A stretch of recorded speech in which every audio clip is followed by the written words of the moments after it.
Are you recording? Oh, it is. Okay, cool. All right, so here is our data. So here's, you can, okay, here is our data. So you can see the green Dundee classroom, right? And so you can see each student's guess for average Omaha January temperature in here. And so you can see we have 22 kids. Their average guess is at 25.59, and the standard deviation is 11.29. We're familiar with that data. Here's our new classroom from Exarban. We got the same sample size, and we can see that their average guess is a little bit lower, and their standard deviation. Oh my gosh, stop it! I think that is for when you touch the screen. Is it really? Yeah, it's a touch screen. Oh my gosh, look at that. Okay, now that's working. Don't touch it. Don't, I was like, don't actually touch it. Okay, so that's our Exarban sample, and you can see a little bit of trend, right? So when I say the null hypothesis is that the sample, the means are equal, they're not identical, but they're not different enough to be meaningful, right? So that's what we mean by that. And so we can see here, we can just look at it and see that there are some slight differences between the classrooms, right? This one has a higher mean and more variability. The Exarban classroom has a lower mean and less variability. So they're slightly different, but we want to know whether this difference is significant or meaningful. So to test whether this difference is significant, we need to calculate a t-value, right? We did this with our one sample t-test. We're familiar with this. So we want to calculate a t-value, and we want to compare that value against the table that shows us the probabilities associated with our t-values, just like we did with our one sample t-test, right? We get our t-value, we compare it against that table, and we see whether we can reject the null hypothesis. So the formula to calculate an independent samples t-test t-value is a little bit different than the one sample t-test. So I put the one sample t-test up here so you can see it. It's comparison. It's the one on the right. But here is the formula for a t-value for an independent samples t-test. And you can see that in this newer t-value, there's a couple new terms.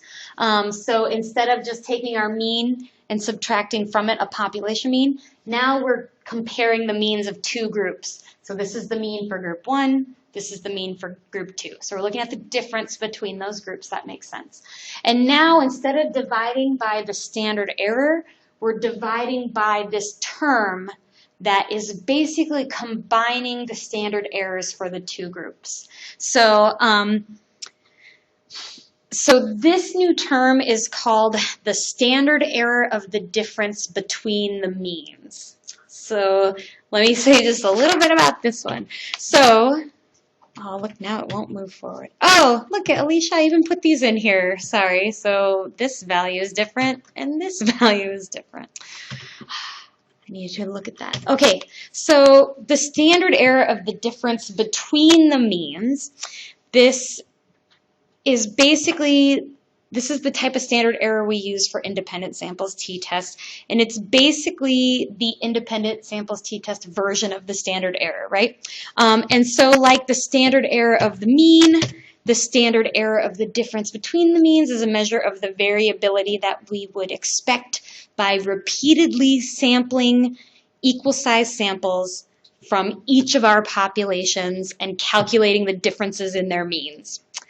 So if we kept grabbing another sample of 22 Dundee kids and another sample of 22 Dundee kids and on, and comparing them to another sample of Exarban kids, another sample of Exarban kids, and we kept looking at these differences between the means would form a distribution, just like our standard error of the mean. So, so this middle mean now would be something like the expected value of the difference between the means. And all these little units around the mean is the standard error of the difference between the means. You don't, like, I'm not going to test you on this, but it's just important to, like, remember that it's conceptually similar to what we did with the standard error, right? We're basically like, what if we had an infinite number of samples? We know that there's some random variation. We know that every comparison is going to give us a slightly different number, but many of them should fall between, like, should create a mean of those and some variability around the mean. And the other thing I want to note is, like I mentioned in the last class, that every statistic has their own standard error. So we were looking at means last time, so we looked at the standard error of the mean and the expected value of the mean, but every statistic will have one of these. So now we're looking at the difference between the means, so it has its own distribution. And when we look at correlations, they have their own distribution. Every statistic has its own distribution. And we won't focus on them so much anymore, but just to understand, this is usually what we're dividing our differences by, is the standard error that's specific to the statistic that we're talking about. So this is great conceptually, right? But again, we usually don't have an infinite number of Dundee and Exarban samples to calculate difference between the means of. So we basically just have to divide by the standard error of the difference between the means that we calculate. So that's good. The other issue that we run into is the test has one more assumption. And so this independent samples t-test, it assumes that the variances in each group are roughly equal. So basically what it's saying is that if we assume that our sampling techniques are good, we assume that each group will have a similar number of participants, right? So if we're using good sampling techniques, we should get roughly equal numbers of people from these different groups, and each sample will have a similar number of participants. These participants will have kind of similar responses, and these responses will have a similar amount of variability around the mean. They'll have similar variances.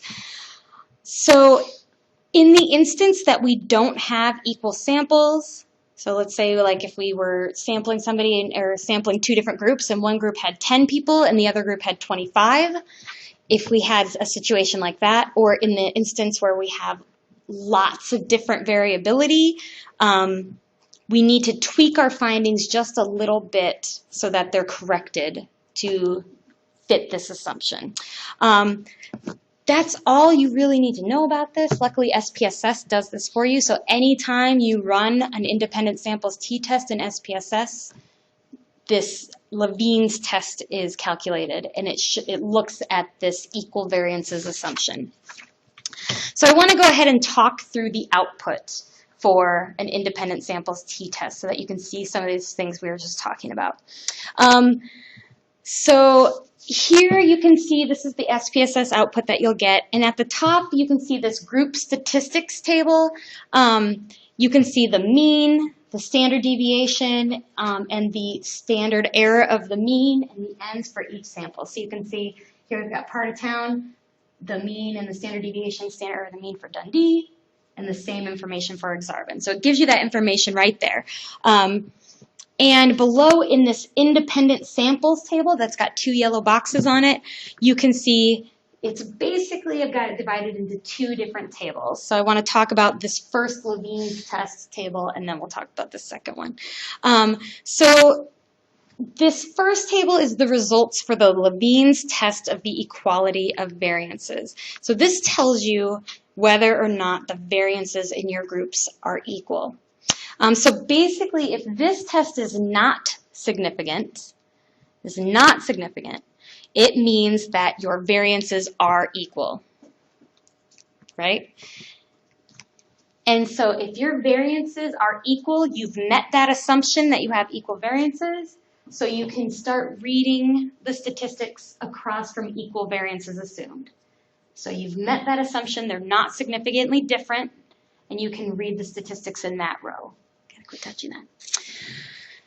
If this test is significant, it means that your variances are not equal, they're different. You've not met that assumption for equal variances, and so it basically corrects for that, and you have to read the statistics across the line, equal variances not assumed. So it does this test. What's great about it is it does this test for you, and it tells you whether or not you've met the assumption. If it's not significant, you met the assumption. It's confusing again. If it's not significant, you have met the assumption. They are not different, and you can continue on that line. And just kind of a rule of thumb, if it is significant, it means to drop down and read this bottom line of text. So then you would just stop. You wouldn't stop. What's nice is it corrects for that. So SPSS is awesome. It gives you both results every time. It's like, hey, you met the assumption. They're not significantly different. So here's that information. However, if you didn't meet the assumption, this is the information you would need. So this Levine's test thing, it corrects these numbers and transforms it as if they were equal. So it makes the necessary transformations to give you accurate output, even if they're not equal. We don't have to understand what it's doing.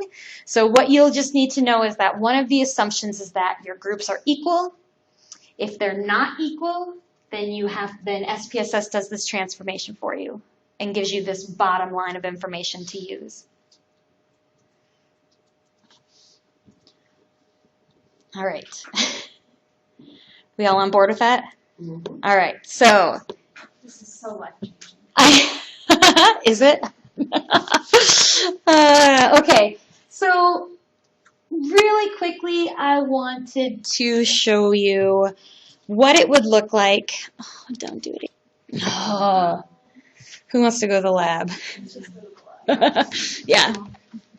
Like, that's enough of that.